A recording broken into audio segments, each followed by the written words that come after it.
Everybody's wondering why the Fed's basically said they're stopping to raise rates, and everybody's wondering why bond prices, bond yields are still going higher. Why are they going higher? They're asking all these types of questions. Well, why are bonds still going higher if the Fed has said that they're going to stop raising rates?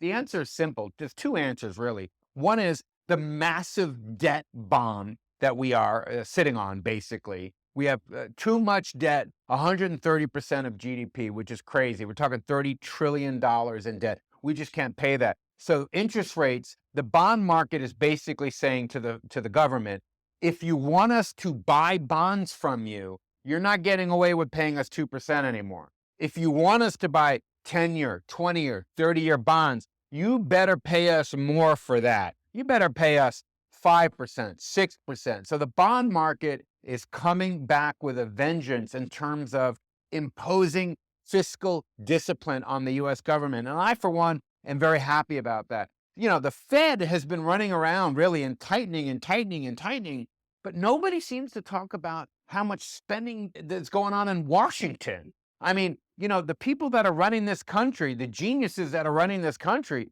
basically are forcing the Fed to sell trillions of dollars in new bonds every year. The Fed doesn't control the US government. They don't control fiscal policy. They control monetary policy. So the Fed could raise rates, but with this amount of new supply coming on the market, because basically both this administration, the previous administration, and let's be frank with each other, both parties, the one thing they agree with is spending money. That's the bottom line. There's no fiscal discipline anywhere on any side anymore. That's just an illusion. I mean, I laugh when I hear anybody really talk about that these days, sadly.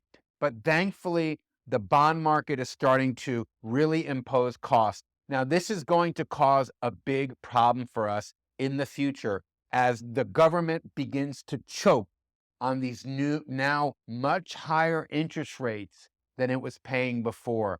But stay tuned. I'm working on a special report on that coming soon.